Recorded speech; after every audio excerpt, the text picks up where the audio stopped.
ஐயா ஒரு சில மூலிகைகள் எல்லாம் சொல்றேன், அதுக்கு ஐயா ஒரு வரியில பதில் சொல்லுங்க. நித்திய கல்யாணி. சுடுகாட்டுப்பூ புற்றுநோயை போக்குவது, சர்க்கரை நோயை போக்குவது. முடக்கருத்தான். முடக்கு அறுத்தான் ருமட்டாய்டு ஆர்த்ரிட்டிஸை போக்குவது. நீர்முள்ளி. நீரை வெளித்தள்ளக்கூடிய ஒரு டயூரிட்டிக். கல் தாமரை. கல்லை போல நம் உடலை வைத்து கொள்ளக்கூடியது, வெள்ளைப்போக்குக்கு நல்ல மருந்து. புதினா. புதினா ஒரு ஸ்டிமுலண்ட், செரிமானத்தை சீர் செய்யக்கூடியது. கருவேப்பிலை. கருவேப்பிலை இரும்பு சத்துவம் நிறைந்தது, தலைமுடிக்கு உகந்தது. கருவேலம் பட்டை. கருவேலம் பட்டை பற்களுக்கு பலம் தரக்கூடியது, இரத்தத்தை கட்டக்கூடியது. முருங்கை மரம்.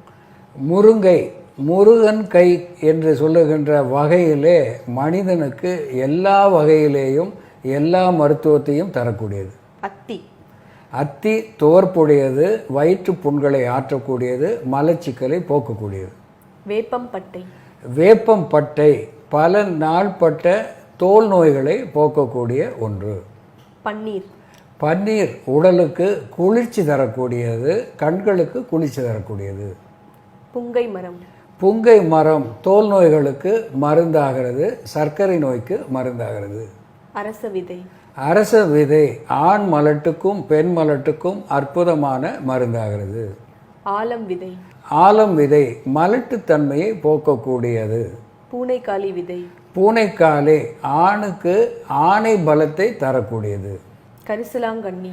கரிசலாங்கண்ணி ஈரலுக்கு பலம் தர வல்லது, மஞ்சள் காமாலைக்கு மிக முக்கியமான மருந்து. பொன்னாங்கண்ணி. பொன்னாம் காணீர் பொன் போல பொன் சத்துவத்தை உடலுக்கு தரக்கூடியது, தங்க பஸ்பம் போல நமக்கு பயன் தருவது. மருதம் பட்டை. மருதம் பட்டை இதய நோய் அத்துணைக்கும் இல்லாமல் போக்கக்கூடிய ஒரு நல்மருந்து. செம்பருத்தி பூ. செம்பு பருத்தியானது செம்பருத்தி இதயத்துக்கு நல்ல மருந்து, சர்க்கரை நோய்க்கு அற்புத மருந்து. ஓரிதழ் தாமரை. ஓரிதழ் தாமரை ரத்தன புருஷ் என்று ரத்தனத்தின் பெயராலே உள்ளது, ஆண் மலட்டை போக்கக்கூடியது, விந்தை பெருக்கக்கூடியது. அஸ்வகந்தா. அஸ்வகந்தா குதிரை போல சத்துவத்தை தரக்கூடியது, பல நோய்களை போக்கக்கூடிய அற்புதமான டானிக். தேன். தேன் ஒரு இனிமையானது மட்டுமல்லாமல் தோல் நோய்க்கு மருந்தாகிறது, தீ நோய்க்கு மருந்தாகிறது. நன்னாரி. நன்னாரி மணமுடையது, சிறுநீரக எரிச்சலை போக்கக்கூடியது. வெட்டி வேர். வெட்டி வேர் மணமுடையது, சிறுநீர் தாரைக்கு ஒரு பலம் தருவது. பூசணி விதை.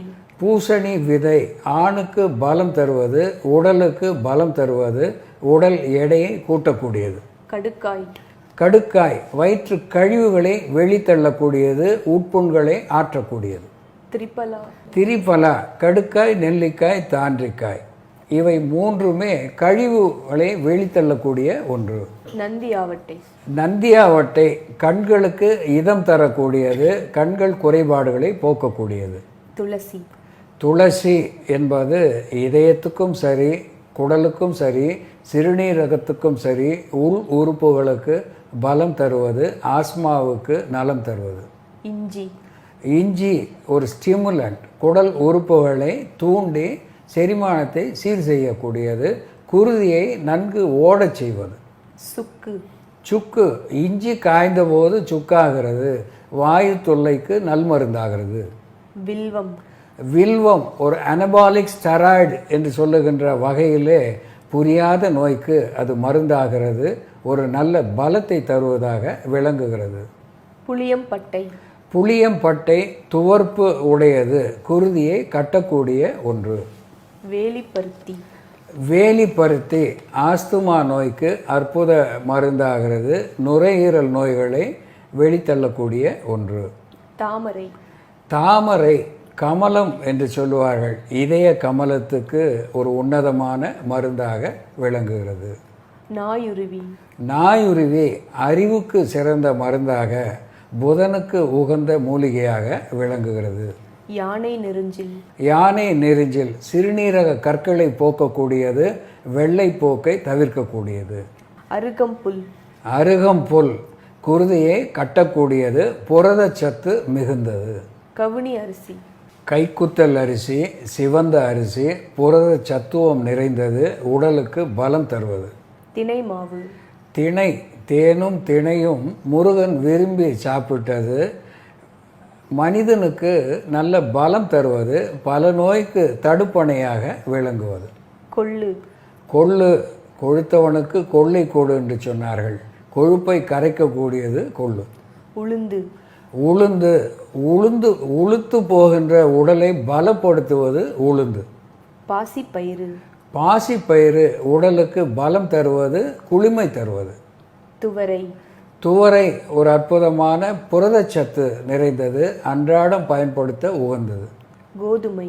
கோதுமை அரிசிக்கு மாற்றாக பயன்படுத்துவது, சஸ்டெயின் ரிலீஸ் என்று சொல்லுவார்கள். பசியை அடக்கி நிதானமாக நமக்கு பலம் தருவது. பச்சரிசி.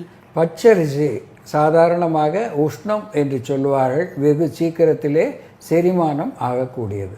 கொய்யாப்பழம். கொய்யாத பழம் என்று தமிழிலே சொன்னாலும் விட்டமின் சி அதிலே அதிகமாக இருப்பதனாலே பற்களுக்கு நல்லது, எலும்புகளுக்கு நல்லது. மாதுளம் பழம். மாது உளம் போல நமக்கு நன்மை தரக்கூடியது, சுண்ணாம்பு சத்துவம் நிறைந்தது, இரும்பு சத்துவம் நிறைந்தது, அன்றாடம் சாப்பிட உகந்தது. அன்னாச்சி. அன்னாசி குருதி ஓட்டத்தை நீர்மைப்படுத்தக்கூடியது, நல்ல ஒரு வளம் உடையது, வயிற்று பூச்சிகளை போக்கக்கூடியது. சப்போட்டா.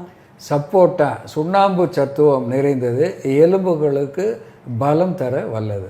பேரிச்சம்பழம்.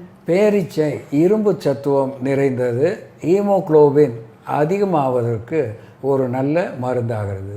பேரிக்காய். பேரிக்காய் என்பது விட்டமின் சி, இரும்பு சத்துவம் நிறைந்தது, அனைத்து உறுப்புகளுக்கும் குளிர்ச்சி தர வல்லது. ஆரஞ்சு பழம். ஆரஞ்சு சிட்ரிக் ஃப்ரூட்ஸ் என்கின்ற இனத்திலே ஒன்று, குளுமை தர வல்லது, விட்டமின் சி செறிந்தது. மாம்பழம்.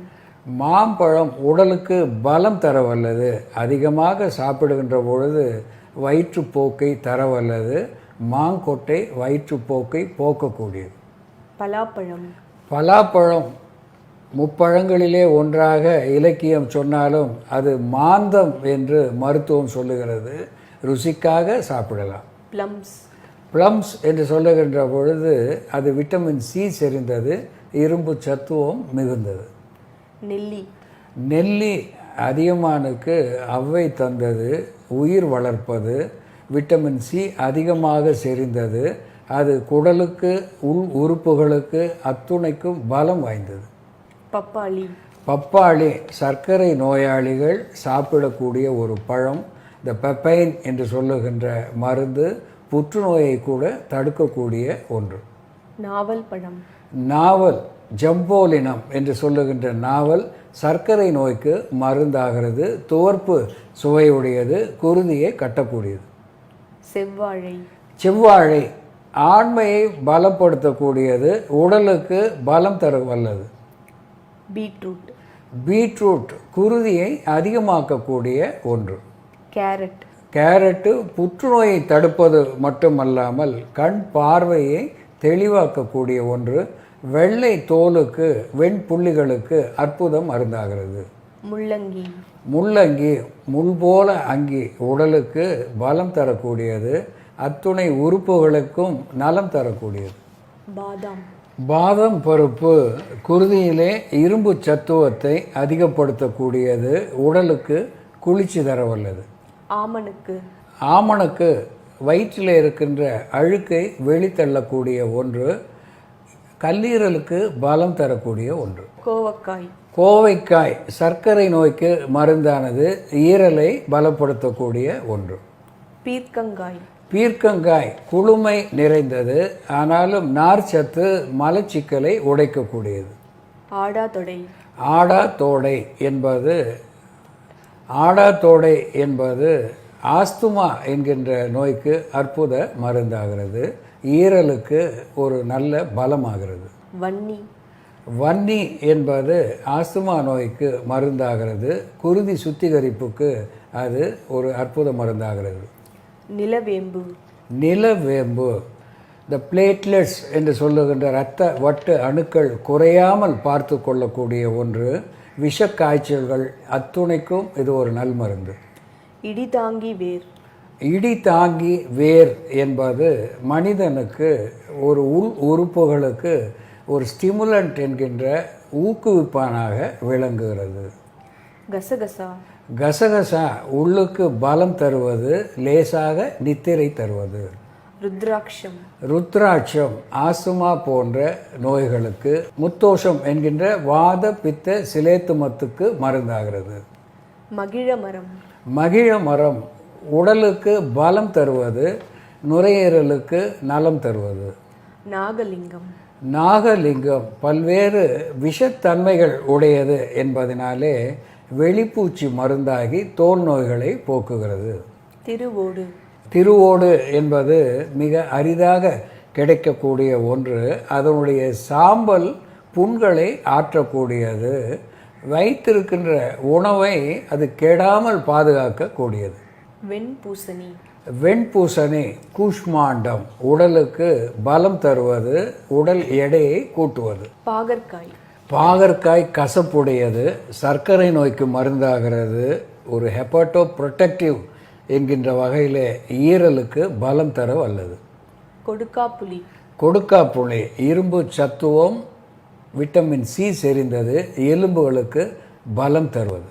பிரண்டை. பிரண்டை எலும்புகளை ஒட்டக்கூடியது, ஈரலுக்கு பலம் தர வல்லது.